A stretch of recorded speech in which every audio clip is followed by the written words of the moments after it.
Okay. Welcome, Kim. Thank you for having me. I'm so happy to be here.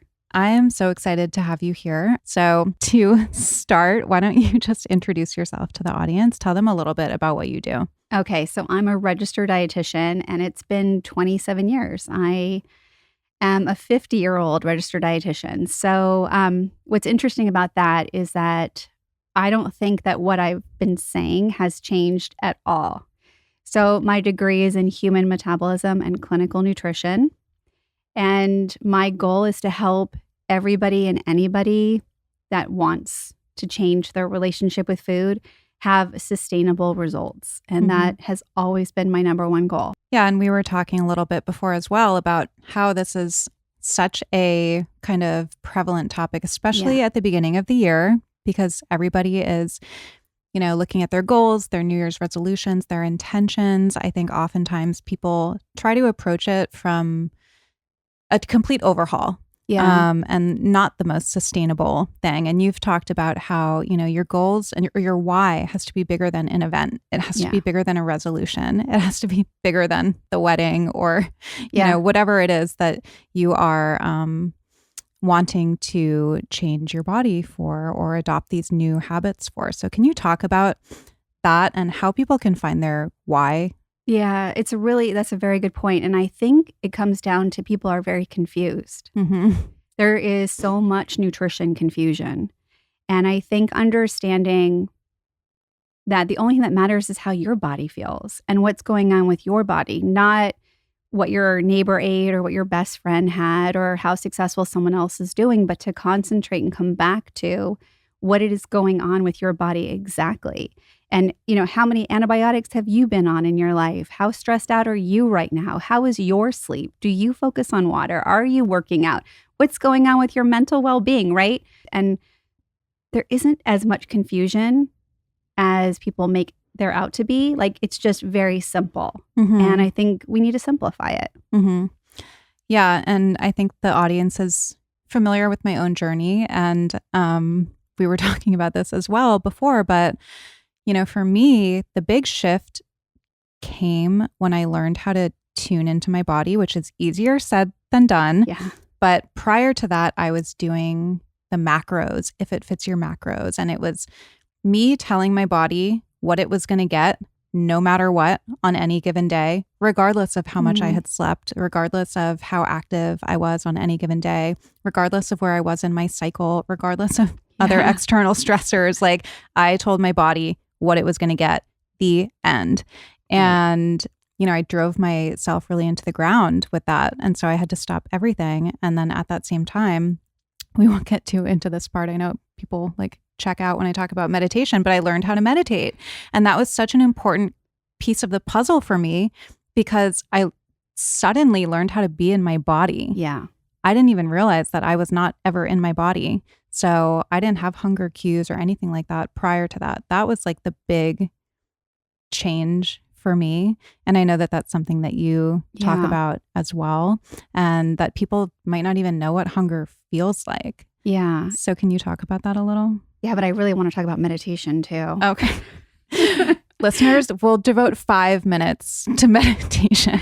Well, you know what? I've heard you say that you do meditation in acupuncture, and I meditate when I walk. And so I think finding a practice anywhere is important. But before you can even know what hunger feels like, you have to know what's going on with your body. And so you have to, unfortunately, be aware of where your mind is. And so if you're not somebody who meditates, maybe even giving yourself permission to do it for 10 seconds, then 20 seconds, rather than having to take a class or, whatever it is that you're overwhelmed by. But the reality is, before we even talk about hunger, we have to kind of focus on, how do I bring my mind to this moment? And kind of like what you said, you haven't been in your body, or you hadn't been. And so many people experience life really not in their body because it's uncomfortable, or they're unhappy, or they're stressed out. And so I think we can't move forward until we accept how we feel first. And so a simple little practice that I like to do for people is to ask them to, what time zone is their mind in? And if their mind is not in the same time zone as their body, then to keep repeating it until they can bring their mind back. And then once they're actually aware their mind is here, then they can scan their body and feel hunger. And it's just like, I always use the reference of having to pee, right? We all can check in right now and see how badly we have to pee and recognize we're okay. We can hold it, and it might get really uncomfortable, but we've survived every time we've had a full bladder. And hunger is similar, right? So it doesn't go away. It gets stronger. It's not scary. It's not painful. It's isolated to your stomach. If you're feeling hunger somewhere else in your body, you're probably misinterpreting the signals. And so we should be hungry throughout the day, and we never want to stay hungry. Why do you think hunger is such a loaded thing for people? I feel like there are two approaches. Either never feel hunger, snack all the time so that, God forbid, you don't feel hunger. Yeah. Or eat a ton so that you don't feel that hunger. Or there is distract from the hunger, do something else, like smoke a cigarette, like don't eat, don't fulfill the body's need. There's kind of two approaches to that. I think people associate food as scary, as comfort, as entertainment, as the enemy, instead of pure nutrition. And so this just goes into their mind is irrational rather than rational. And so again, practicing knowing where your mind is and accepting the moment you're in will kind of help you understand, wait, hunger isn't scary.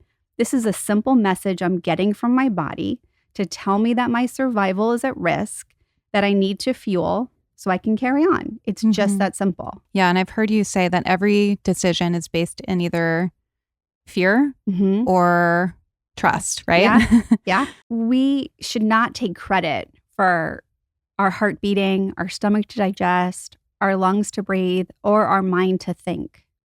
And our mind produces 60,000 thoughts a day in response to whatever it sees, smells, feels, hears, and touches. And our mind needs to know we're safe every second of the day. And in this moment, we're safe. Right? And we can't really worry about what's going to happen in the next moment. We have to be in this moment. And I think it's coming back to the reminder, I'm safe right now. And if I'm worried about food, why I'm not in that moment to worry about it. I need to be here and see what my body needs. And when it tells me I'm hungry, then I always like to say, start with half of your normal portion, wait 15 minutes and see if you need more. That gives you a fail safe to kind of check back in to see if you need more. Because if your mind is telling you, I'm afraid I'm going to overeat, or I'm afraid I'm going to undereat, and we're not coming to a place of trust, it's because our mind is escaping this moment, and we need to bring it back here, allowing it and reminding it, I'm safe in this moment, to trust this moment. You talk about like figuring out what you're really hungry for. What are we really hungry for? I mean, does it just depend on the person? Because I know that, especially with my audience, I get questions all the time about emotional eating. Binge eating is a huge thing. And, I remember I had Evelyn Tribole on the show years ago, and she's kind of like the OG with intuitive eating. And she talked about how, really binging is a compensatory response to restriction. But I think there's so much more. I've definitely been in places in my life where I was really uncomfortable with other things going on in my life, and food was a way to self-soothe. Yeah. So how can somebody identify like what they are really hungry for, and if it's real hunger or if it's an emotional hunger? Because I think that those two things are really hard to unwind. Yeah. So, I mean, the title of my book is This Is What You're Really Hungry For. And I mean, I think the answer to that question is peace. And I think everybody's looking for peace around their well-being and their health. And I think if somebody is suffering from a binge eating disorder, it's an opportunity to see what is missing from their life. Most people who are binge eating need more, want more, don't have enough of something. And so it's a real opportunity to, again, be in your body and trust the moment you're in and that you're safe. And then to actually move forward from it to find things that do align with what you love. And we're not all the same. And so I'm trying to come up with an example in my mind of what like when somebody would binge eat, and this could be, they could have just missed a deadline. They could have, failed a class. They could have been told by a friend something that hurt them. We develop these emotional triggers very early on in our life, and we develop new ones when we go through something traumatizing. And so I think coming back to understanding that you do have everything you need to survive the moment you're in is the key to reminding yourself you're safe. I remember I had really bad binge eating when I was newly sober. So like 10 years ago, I had a raging eating disorder. So I was bulimic, and then I was like, okay, I'm going to get healthy. And at that time, it was the time of macros and Arctic Zero and Quest bars. Oh my God. And melted Quest bars on the Arctic Zero. That's all I'm eating. And I thought I was doing the right thing. I thought that I was eating quote unquote healthy. Yeah. And really I was, restricting so many essential like nutrients and vitamins and macronutrients and everything throughout the day. And so at the end of the day, not only did I have this like anxiety about this new life that I was building and all of the emotions that I was feeling that I had been numbing out for the 10 years that I was using prior to getting sober, but then I also wasn't giving my body enough food. So it was twofold. So by the end of the day, I'm microwaving those Quest bars or I'm putting them in the oven, baking them, and I'm eating a pint or two of Arctic Zero, and you can imagine how. Yeah, I can imagine how my gut health was. Yeah. But I would even say it goes back to when you were drinking. Yeah. Then there was some deficiencies happening there that would have increased more of a spiral with anxiety or improper gut health as well. Yeah. I mean, there was so much beneath the surface of that behavior. It was self-soothing. It was also restriction, but then it was the compensatory thing for that restriction. And then it was the anxiety and the discomfort, like just so much. And then, people ask me a lot, like how to overcome binging and emotional eating. And I always say like, find a therapist or a registered dietitian. You have therapists for mental health things, and dietitians can help with that. You guys are such a great resource. And ultimately for me, like I had to hit rock bottom with that in order to be willing to change, which is how I am in every area of my life. Yeah, that makes a lot of sense to me. And you also strike me as somebody who has gratitude and looks back, and now you're teaching people how to take care of themselves because you've gone through this experience, which, I think is very inspirational. Thank you. And I think it's important, like, where does somebody start? I think they start right now. And that idea that you would start right now probably feels restrictive, like you're losing a friend or a partner or a coping mechanism. And again, there's that fear that you won't have something that you think you love. And if we become the most important person, if we love ourselves more than whatever illness or whatever disorder is there, in a real way where we start trusting, I can be here in this moment. I can survive this moment. And in the next moment, I'm going to have a new moment to say, I can be here. Just accepting that it's hard and it's scary, but we can survive, and we have survived all of the past, right? Everything that we've been through, we've survived up until this moment.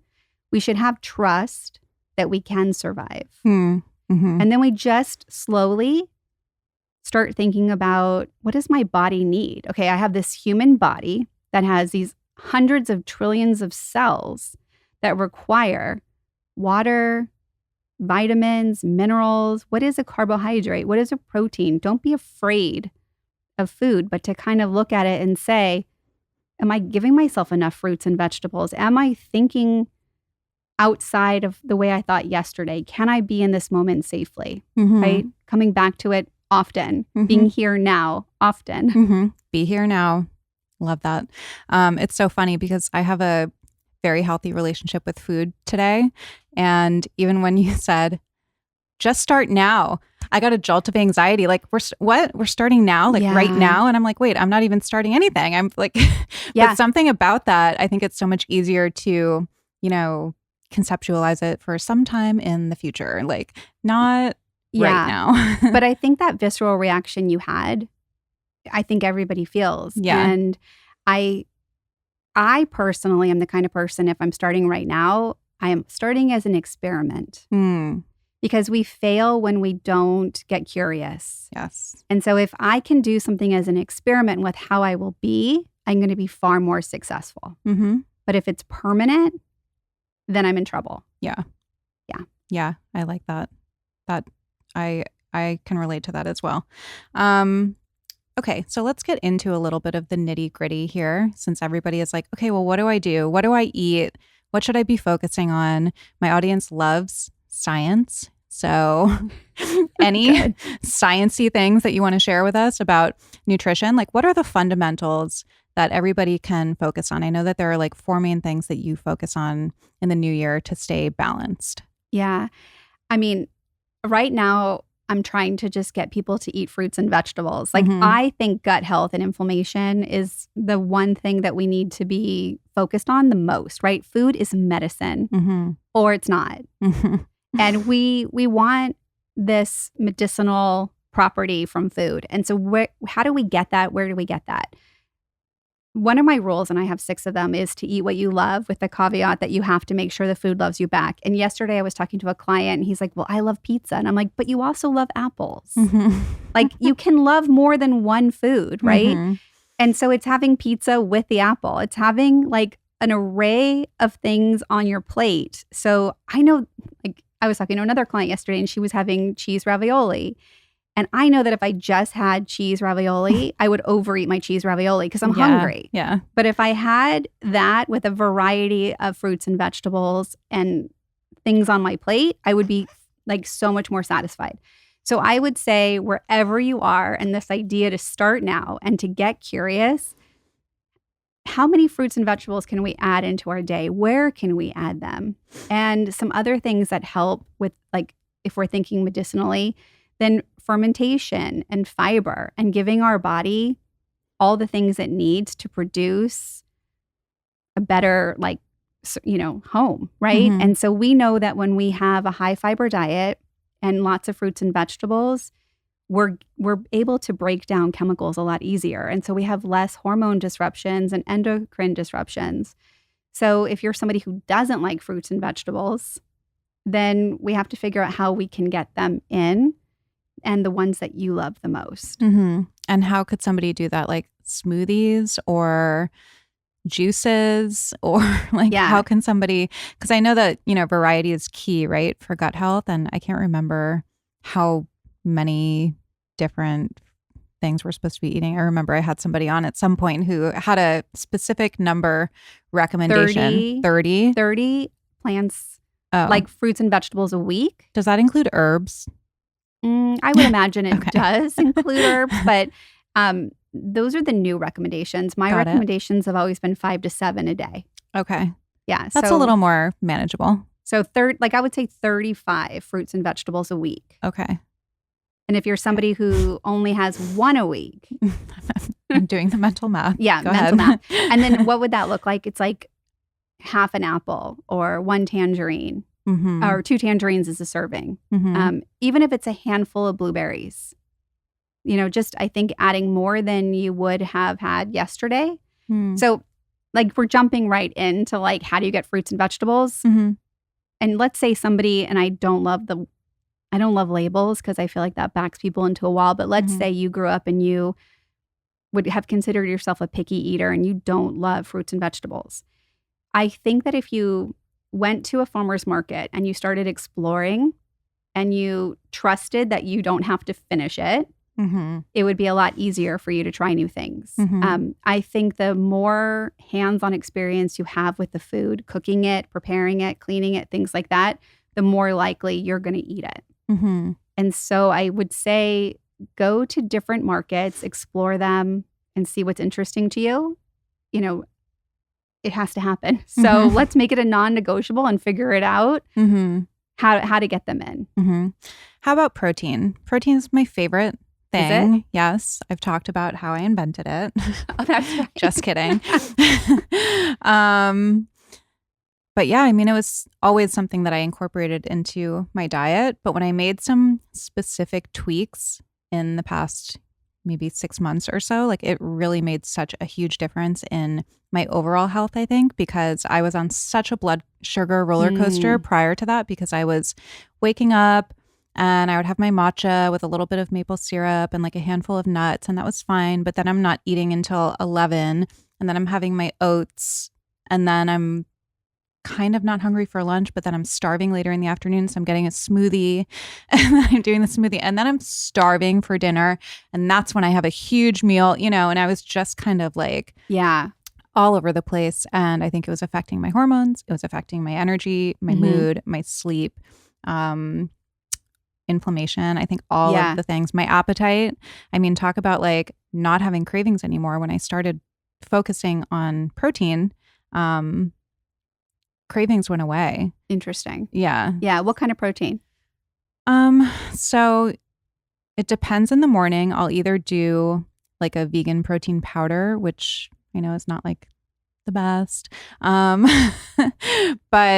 it does. I do that with like a plain coconut yogurt, so no sugar, and berries and nuts and seeds. And it's like very satiating, and it's something that I can eat early in the morning. Yeah. Sometimes I'll do like eggs and turkey bacon and things like that. It just kind of depends on the mood. Yeah. And then I do a lot of fish. I'll do turkey. I don't generally do red meat, but like fish, turkey, chicken sometimes. Okay. So pretty well-rounded. Yeah. I made a face when you said it's not very good about the protein powder, only because I'm like, why would you eat something you don't think is very good? Oh, I meant like the source of the protein, because aren't you supposed to?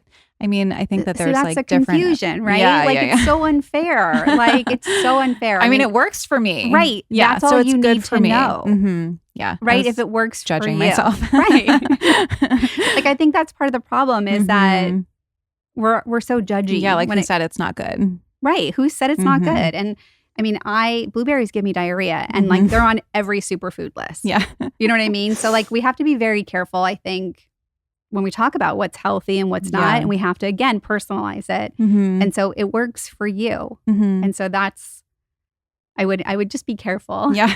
Thank you. I accept that critique. Okay, I will take that with me through 2024. Okay, cool. Yeah. So we need 0.8 grams per kilogram of our body weight. And so that's roughly anywhere from 40 to 65 grams per person, depending on, their height and weight. But, we get protein. We get a lot of protein in a lot of places. And I think we need to make sure that we're getting it, just like we're making sure we're getting fruits and vegetables and we're getting fiber, but it needs to be part of a balanced diet. And I would also say that if there was one day where you were getting mostly vegetarian types of protein, that's fine too. And if the next day you're getting mostly animal, that's okay too. But I think the overall picture is we have to look at the patterns of our diet and make sure that they're balanced and that we are not judging ourselves. No shame and persecution. Point taken. Yes. Okay. So let's talk about all of this in terms of weight loss. I feel like weight loss is a little bit of a radioactive topic, or at least it was in the past. I just felt like for a few years there, like we were not allowed to talk about losing weight or wanting to lose weight because it was all about like self-love and acceptance, and like you can do both. Yes. So what is the most important part of successful, sustainable weight loss in your experience? First of all, I do believe in body positivity. And I do think that a lot of diseases are linked to diet and nutrition and weight. And so it's very important to make sure that your weight is normal and that you're healthy according to your blood tests. I think that when you're looking at weight and weight loss, you have to focus on body fat. A lot of people get focused on the number on the scale without considering what their body fat percentages are.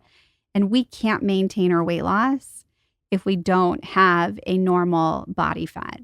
And for men, it's under 18%. And for women, it's between 18 and 24%. And how can somebody measure that? There's lots of different types of scales. there, lots of these gyms have different DEXA scans that you can do. You can buy a home scale and one that has bioelectric impedance that measures your body fat percentage, also measures your body water percentage, which I love because now people are more focused on how much water they have in their body, which we really need to concentrate on. Like intracellular, extracellular. Yeah. And so people don't know that if you're dehydrated by even 1%, you feel like you have the flu. That's me today. Exactly. As I'm chugging my water bottle. Yeah, exactly. Yeah, dehydration. Yes. Yeah. I mean, we won't get into it. I won't bore the listeners with my workout.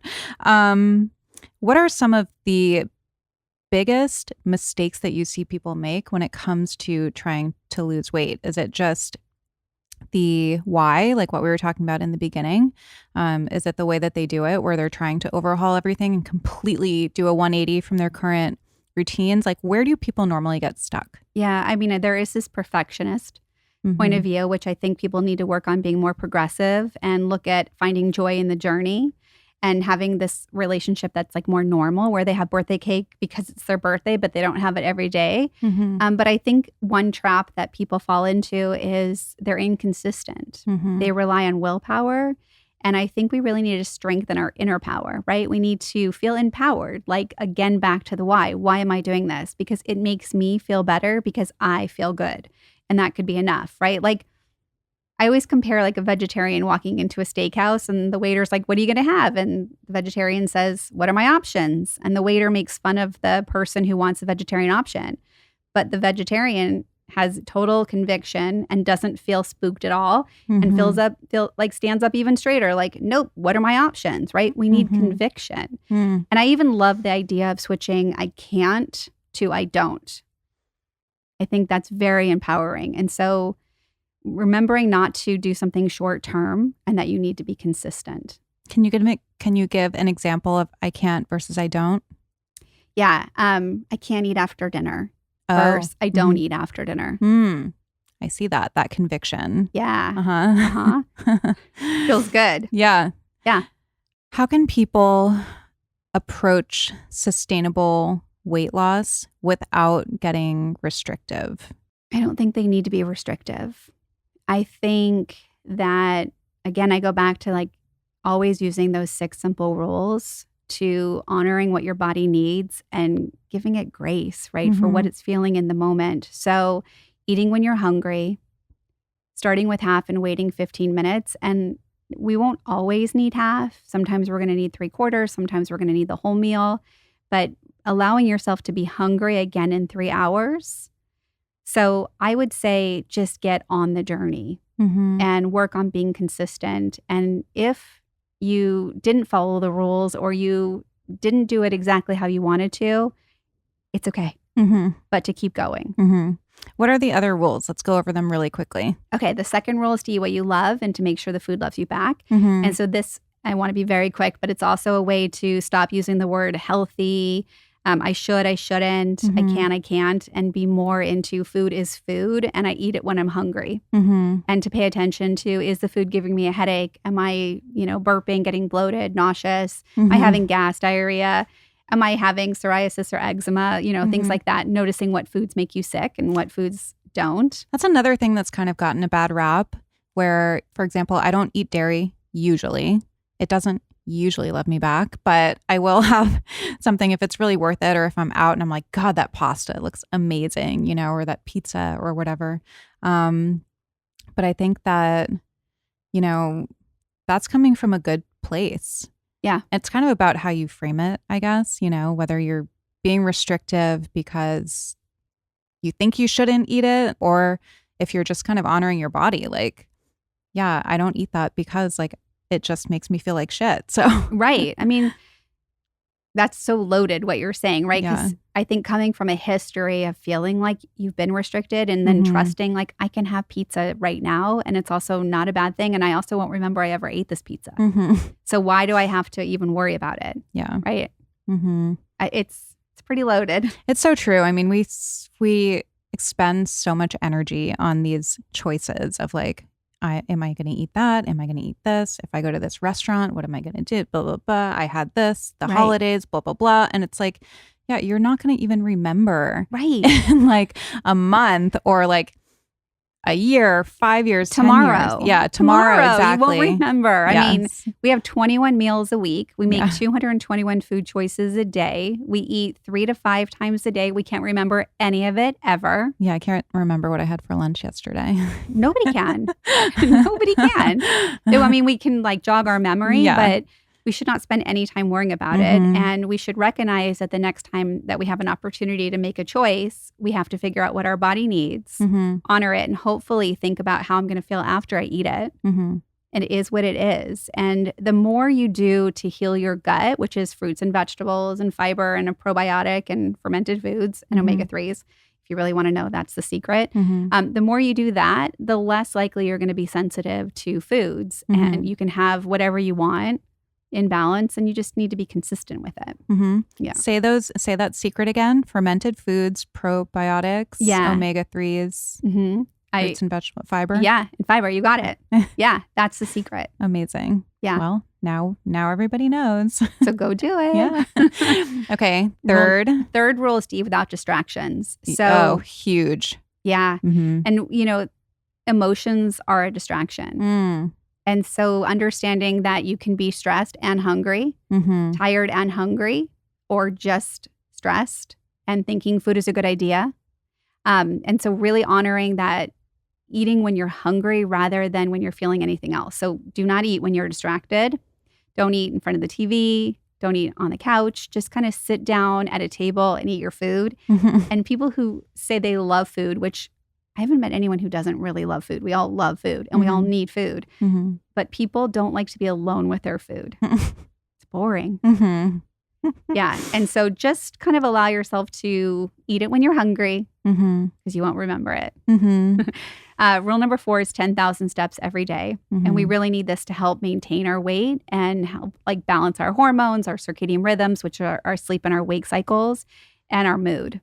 So very important for weight maintenance. And then 8 cups of water every single day. And of course, we might need more or less depending on what we're eating and the climate we're in or the exercise.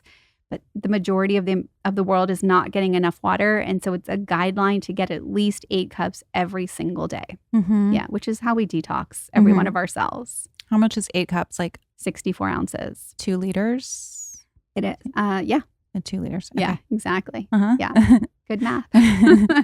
And then the last rule is 7 hours of sleep. And the average American gets 6.5. And people have problems falling asleep, staying asleep, and waking up rested.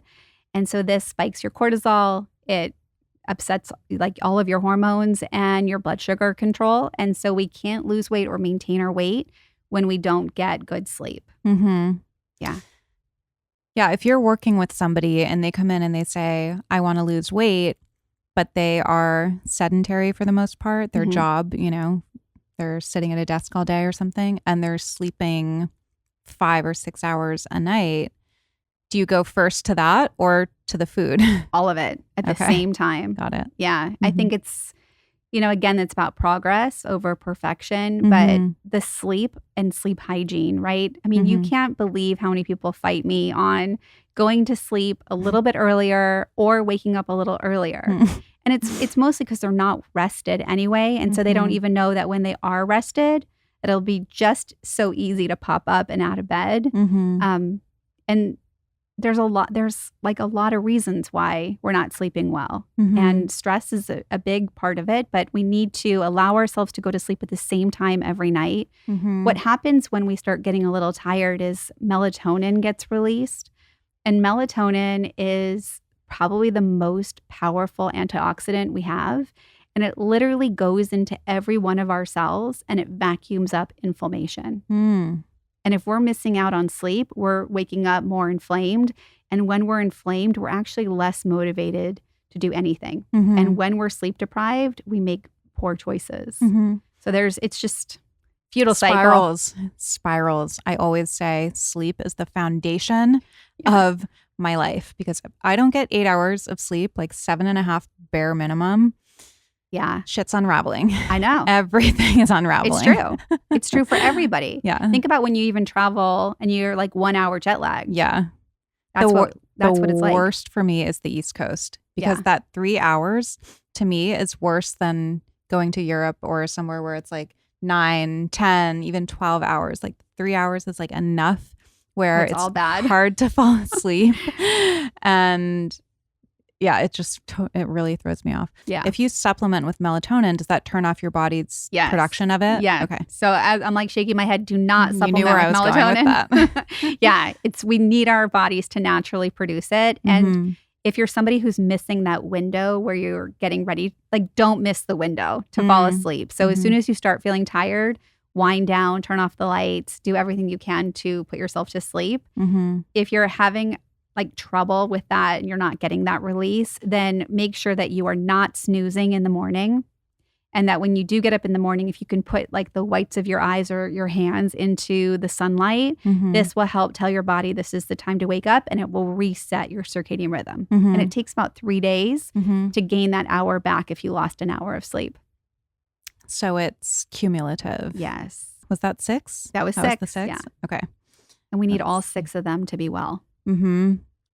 Yeah, so there isn't one that's more important than the other. Because I think we're looking for like long-term, good quality of life, health, all the way through. How do you feel about things like semaglutide and those drugs, that class of drugs? Yeah, I think they're a lifeline for a lot of people. And like I said, almost every disease is nutrition and diet related. I think that they're going to like eradicate disease. So that's one side of it. The other side is sustainability. And that part terrifies me because semaglutides are working on 2 parts. It's working on leptin, which is telling us that we're full, which we have our own ability to do that. If we wait 15 minutes, that's how long scientifically it takes for our stomach and mind to know that we've had enough food. And so the semaglutide is doing that. And everyone's feeling full faster. And the second, it's working on the hippocampus. And the hippocampus is where we have our stored emotions, our memory. And so if we become stressed for any reason, what happens is it tips off the hippocampus, the pituitary, and the adrenal glands. And then we have the thought to eat. And we think food is such a good idea. It's such a better idea than whatever I'm going through in this moment. And so the semaglutides are working on the hippocampus. And so we're not having the thought to eat when we're having this emotional crisis. And now people are allowed to, or finding an opportunity to deal with the emotional crisis in a better coping way. And then they're getting full faster. The problem is that these medications have not been studied long term, and most people will not be on them forever. And so they really, if they're not practicing or changing, then it's all for nothing. Interesting. And that can't be. Yeah. I don't want that for anyone. Yeah. I've heard kind of like what you're saying, that it just turns down the food noise. Yeah. But then I almost wonder if that's a good thing for some people, because then they have the other noise that they have been avoiding with the food. That's exactly so if they right. deal with it, then that's a good thing. But that's exactly right. But if they just look for something else to numb that out, then right. But the food what are your noise options? comes back. Yeah. And so again, if we can come back to the trust. So like think about a craving. Like that's food noise. Craving is, I've had some sugar. I had a Snickers yesterday, let's say. And then all of a sudden today I'm thinking I need some chocolate. Okay, so this is the food noise we're talking about. And we could do one or two things. I can walk into my pantry and I can get some chocolate. Or I can acknowledge that I'm thinking chocolate is a good idea and do nothing. Generally speaking, I acknowledge I'm thinking about chocolate and do nothing. Because I'm mindful, because I practice mindfulness. I know exactly where my mind is. I know exactly what my body is feeling, and I can trust that this moment is going to pass, and I won't remember if I had chocolate or not. Does it mean I always don't have chocolate? No, sometimes I have chocolate. Like you were saying about the pizza. Sometimes I just do, right? But then I might recognize tomorrow I'm thinking about the chocolate again. And I think it's really important to practice recognizing that your mind is a liar and that it's trying to help you survive this moment in the most pleasurable way, and that if it's telling you food is a good idea, it doesn't always mean that it is. And you have to come back to, what is my stomach telling me? What am I feeling? Oh, my chest is tight. That's weird that my mind is telling me food's a good idea because hunger is in my stomach. How can somebody override that craving, though, when it does feel like the best thing that's going to soothe whatever they're feeling in that moment, whether they're thinking that consciously or subconsciously? Yeah. Cravings are such a seduction. Yes. Great word. And I think it's so hard to say, no, I'm not going to do that. I mean, where can somebody find that willpower if they don't, innately have it? I would say it's more inner power. It's more conviction, right? So what we know is that if you think you already know what you need to do, you're failing. And if you neglect what you need to do, you're failing. And so the bottom line is, get curious. Okay, so I'm thinking food is a good idea. And the way that I really have my clients practice this is to recognize that if you and I heard an alarm going off right now, we would stop, even though we're in the middle of filming this, right? We would stop what we're doing and we would make sure that we're safe. We would go, we would turn off the alarm, we would scan our surroundings, and then we'd come back only if we knew we were safe. And so our mind is going to produce all these thoughts to help us survive this moment in the most pleasurable way. We can be in a moment that isn't pleasurable. We can be. And so we also need to remind ourselves, I won't remember that I'm thinking about chocolate right now. I'm going to eat again in 15 minutes or in 1 hour. This isn't my last meal. I can have that as my meal, but I need to be hungry. So it's constantly practicing. Why is my mind thinking this? And then scanning your body. And then once you've determined, oh, I'm actually safe, then moving on. It's a practice. Yeah. Easier said than done, I'm sure. Yeah. But it's like Mr. Miyagi. Did you ever watch Karate Kid?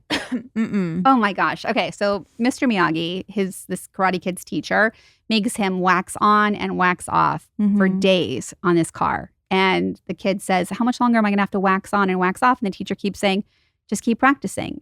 And then one day, a kid from the town comes in and starts attacking the other kid. And because he practiced wax on, wax off, he had this automatic skill and he didn't even know that he was practicing. And so the more that you practice reminding yourself or saying to yourself, where is my mind? Is it in this moment or is it on chocolate? Which is weird that it's on chocolate when I'm sitting in front of you. Why is my mind on chocolate? And then bringing your mind back to this moment. Every time it goes away, bringing it back. That practice builds a muscle that makes you stronger. So what happens when you're walking past chocolate? You think, oh, I'll have it later. And that's something that meditation really helps hone, or certain types of meditation. And the one that I do specifically that helped me so much is that, you have a mantra and in the 20 minutes, you're probably going to think of your mantra 15% of the time because you're thinking about other stuff, but you notice and you bring your mind back to the mantra and it's like rewiring. That's what it does. That's part of your brain. So, and we can do it instantly. Yeah. Fascinating. Well, thank you so much for coming on. Thanks Where for can having everybody find you? I am everywhere at Kim Shapiro Method. My website is kimshapiromethod.com and I'm everywhere. Kim Shapiro Method. Amazing. Thank you. Thank you.